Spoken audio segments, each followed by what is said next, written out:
What is up, YouTube, and welcome to this What If Episode 2. And while I wasn't the biggest fan of Episode 1, Episode 2 takes the absolute madness and toolset of a what if idea to the absolute next level. And to be honest, it does tread far more into the idea of fanfiction than the what if ideas I expected. Like, what if Janet Van Dyne didn't die?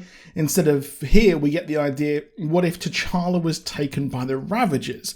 Now, I did love hearing Chadwick Boseman act once more, and it is a loss that really does hit hard. Supposedly, Chadwick will be in 4 episodes, and we open with an almost identical scene of the Power Stone being taken, except Korath knows exactly who T'Challa is this time, and praises him, and it's a weird one where he turns out to be a fanboy of him throughout the episode. Personally, I didn't find the fawning that funny throughout the episode, and it's almost as cringy as certain lines from Coulson in episode 3. I did like that Yondu appearing again, especially after he died in volume 2, is pretty cool, and it's always awesome having Michael Rooker do the voice or appear in anything, as I'm such a big fan of him.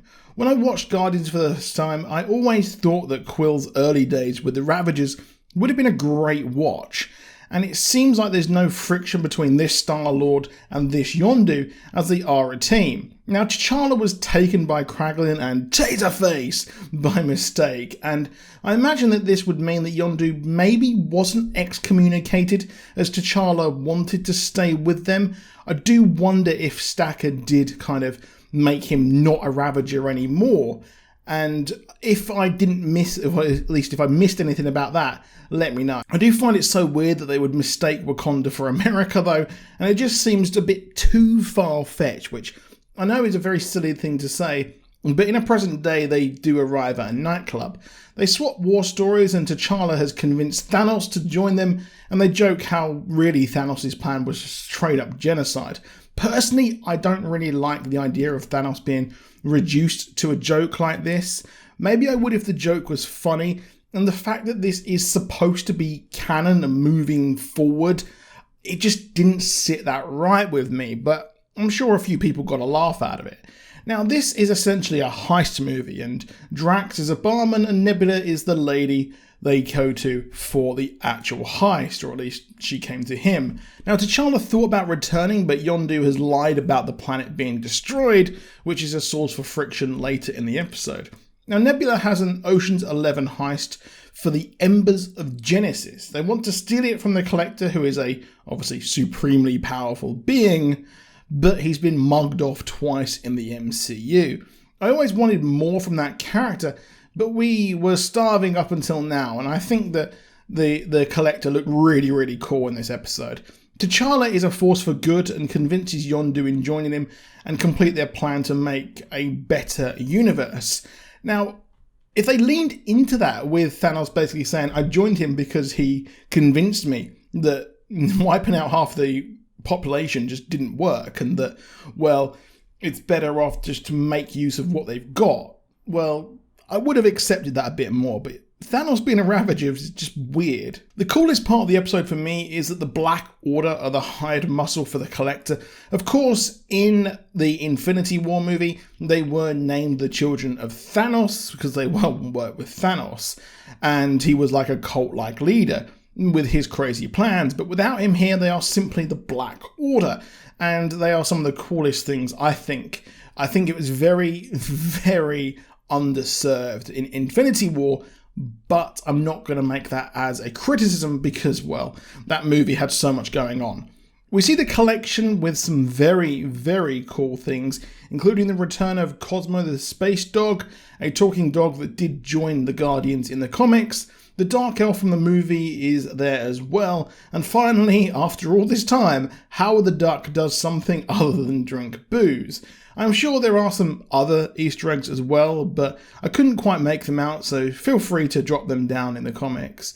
Howard the Duck in the MCU was last seen on Earth during the battle against Thanos, and there are more plans for him despite Leah Thompson's movie being pitched and actually passed on. However, Yondu's lies are discovered as T'Challa finds a Wakandan ship and learns that Wakanda is actually safe and sound, and that his father did send out one of the Wakandan ships out into space with a message saying, if you find him, can you point him back to home, please? And we get a similar scene and conversation that Peter and Yondu had, and we get the usual fake portrayal as T'Challa is captured and faces off against the Collector. Now, I liked how the assistant to the Collector saves T'Challa instead of using the Power Stone to end her life. However, the Collector here uses, his collection to defeat the alternate Star-Lord. He has the arm of a Krogan who was terribly chatty. Wait, that means that, oh my god, Korg is dead. I am absolutely gutted by that. But it's an alternate reality, so I guess we can accept that. It makes sense as the Collector and the Grandmaster are cousins, and God forbid what they got up to on that ship. Just, don't bring a black light on there. He reveals an impressive arsenal with Cap shield, Mjolnir, but he opts for the Necro Sword of Hela. Now, Necro Swords are actually really cool, and the Necro Sword was definitely chosen for a reason here, to remind us that, Gore the God Butcher will be using it, or at least a Necro Sword, the All Black, in Thor Love and Thunder. This was created by Null, who will play a big part, and, I don't know if he will be featured in the second Venom movie, if that ever comes out. However, all goes wrong as the others are attacked and Thanos does a Drax and fights them all alone as Cull Obsidian squares off against him. The day is saved and the Servant is in charge as Nowhere is turned into a bounty and they decide to head to Wakanda. Now, I would have liked it if Killmonger was on the throne in the father's desperation in No One Answering the Space Beacon, but Killmonger will have his own actual episode, and I believe that is the Tony Stark What If episode.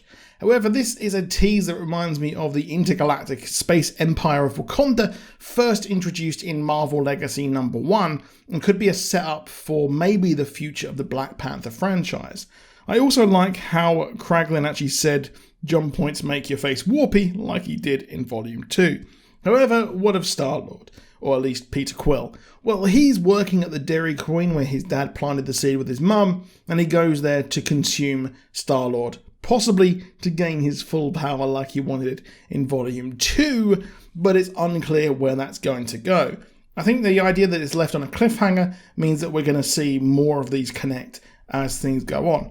Now, Disney did give us episodes 1, 2, and 3, so I watched this and I've also seen episode 3, so it does indicate to me that episode 4 might be a pivotal episode and may kind of create this whole thread that will go through the rest of the episodes and connect them all. Now, did I enjoy this episode? It did seem like pure and utter fan fiction, which isn't a good thing in my eyes, but some of the moments I did actually kind of like. So it's not all bad, but it's just not my cup of tea. And I'm sure some people do like it. And hey, that's the thing. It's an opinion on the internet, which I'm sure many people all have different opinions. So let me know what you think of the episode down below. Do drop a like. Please do subscribe with notifications on. And I'll see you soon, and goodbye.